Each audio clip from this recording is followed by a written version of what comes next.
Let's go on to the third area, which is one of our favorites. Oh, well, it's one of your favorites, business messaging. Um, the word on the street is that it's booming again. I think we might have actually mentioned this last week. Um, RCS and OTT, of course, are on the up. Business is booming. And there's been some data come out from our old friends at Infobip that shows that RCS is finally kicking into action with businesses, whilst OTT is also doing rather well. Not Mm. least WhatsApp, thanks to changes in how it's priced. Now, it does feel a little bit like Groundhog Day because I think almost word for word, I might have said this 2 or if not 4 weeks ago. But this is fresh data, and I do feel that, I'm starting to believe. Mm. Well, absolutely, because we have, and we are on video saying how RCS was failing to grow and really taken off. So, thanks Infobip for making us look humbled at the very least, if not maybe perhaps a little silly. But yes, Infobip obviously has looked at the data as to how people are using its services and concluded that RCS is now finally starting to really gain some proper traction amongst business users. So adoption of it has skyrocketed. It's increased by 14 times in the US. It's gone up by about seven and a bit times, I think, globally. So it's a big increase. Businesses are finally starting to use it, which is great. And very timely because the sort of other set of data that we have from our friends at Juniper is that OTT business messaging is also exploding in use at the same time. So I think what this tells us is that businesses are starting to really now see rich messaging, so things that appear on your mobile phone, a bit like text, as a really legitimate and useful way to reach consumers. And I think it's starting to reach that tipping point where this is going to become the primary way in which businesses interact with consumers. It's going to be, it's already a sort of fairly healthy marketing channel. I think it's going to become the sort of premier sort of mobile marketing channel. Obviously, RCS and OTT messaging like WhatsApp are sort of in competition with one another. But I think the fact that there is that competition only drives this up. And I suspect what happens is that bigger businesses, certainly with bigger budgets, will spend on doing both OTT and RCS campaigns, which can only be good, can't it, really? Absolutely. It's worth pointing out again at on wherever you're watching our vodcast that there are links to the Infobit report messaging trends, and there is also a free download available from Juniper Research from their report, Global OTT Business Messaging Market 2024 to 2029, which I think we referenced a couple of episodes ago. I mean, one of the drivers that was mentioned for WhatsApp's success is the changing business model. And I don't think we went into a lot of detail on this last time it was mentioned, but I think the sort of assumption was basically it's going to be simpler, it's going to be cheaper, and everyone's gonna get it and be even more inclined to use it. But it's not quite that simple, is it? No, no, and while Please Infobip comment. well, yes, well, this is where I want sort of the experts out there watching this to wade in because thought clearly we must understand how messaging is priced. So I thought I'd do a little bit of googling just to see well what has changed with WhatsApp's pricing model and how is this better? And I must admit I'm now more confused than I was before I started. So I did know that WhatsApp charged per 24-hour period for a conversation, but it seems that that's not quite what they do.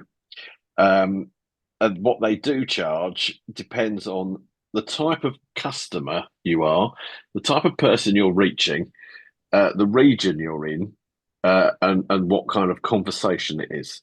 So trying to find a price for how you do that with WhatsApp is really difficult. So you think, well, clearly this must be where RCS is gaining all its extra business. It must be more straightforward. And it is, but it's still quite hard to find out how much it actually costs because it costs one rate to send the initial message, and then any sort of reply becomes charged at a smaller conversational rate for 24 hours. Now, And what we those reckon rates that's are, because of volume, right? We reckon that's I because there's a think it's volume volume, tick in absolutely. them. And I think that it all depends on, again, what company it is, who you're trying to reach, what kind of marketing message, and what region you're in. So I kind of looked at this as if I was a humble business trying to think I'm going to use OTT or RCS as a marketing tool. I wonder how much it's going to cost. I don't know, is the answer, which I think is an issue that needs to be addressed. Now, as you say, please do comment because we might be missing something here. You and I, we're not as expert in the intricacies of message pricing as we'd like to be. It's certainly something I'm going to delve into more in more detail. But yes, it does appear to be so confusing and so hard to fathom that I do wonder whether this might be part of the reason why it's certainly RCS hasn't taken off to the extent that maybe we might have hoped it has. Yeah. WhatsApp does seem to be going gangbusters, but I think that's because during the pandemic, it became an easy way to communicate with consumers, and businesses were desperate enough to pretty much pay whatever it costs to do that. Uh, I think now the market is more competitive with RCS taking on OTT messaging and vice versa. Maybe that will change. But yes, I'm confused about what the pricing thing actually is, how it works, what it costs, and would love to know more. So if anybody can enlighten me, please do. Please do in the comments below. Just going back to RCS, as you know, well, firstly, we do have some friends over at Kaleido Intelligence who are now in bed with Mobile Squared. I don't know whether they've become Mobile Kaleido or whatever, but we'll ask and see if we can get some clarification on that for the next episode.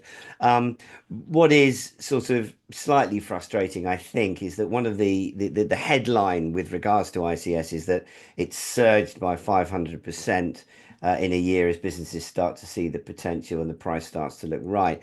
Again, I feel like those percentages are a little bit misleading because, of course, Hmm. if you're going from quite a low level, 500% it is relatively easy to achieve.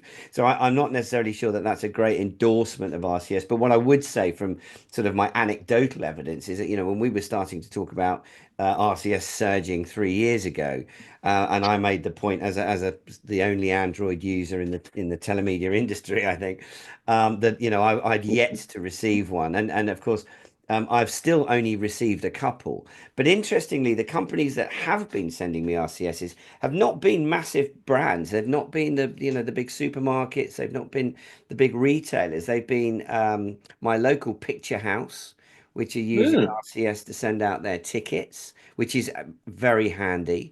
And also some of the Airbnb hosts are starting to use that with whichever particular Airbnb Hmm. or whichever sort of check-in platform they happen to be using because it works extremely well for that as well.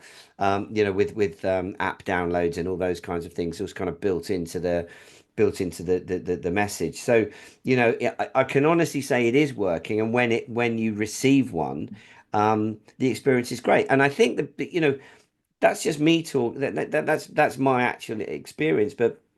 If you listen to even Ostovich, for the chief business officer at Infobit, he says RC is taking off because it works, which is actually really the most Hmm. important thing. That's the key. It's got to be intuitive. It does work, and he goes on to say that the branded and verified experience reduces hesitation from the users, which I can attest is true. With its rich visuals, it captures the attention and drives engagement. So yeah, I mean, I can honestly say that my experience of using RCS when I've received one has been great. And whilst I'm sort of being a little bit skeptical about some of these enormous percentage growth figures, I really do feel that this could kick on. And Hmm. so we'll see the war between RCS and OTT continues. We will obviously continue to follow that. So please do remember to like, subscribe, and comment, and you'll receive an update on a bi-monthly basis. So Well, listen, thank you. we'll get you on if you have some really good comments. Or we'll get you on. Yeah, if We'll anyone, get you on, and you can tell the world.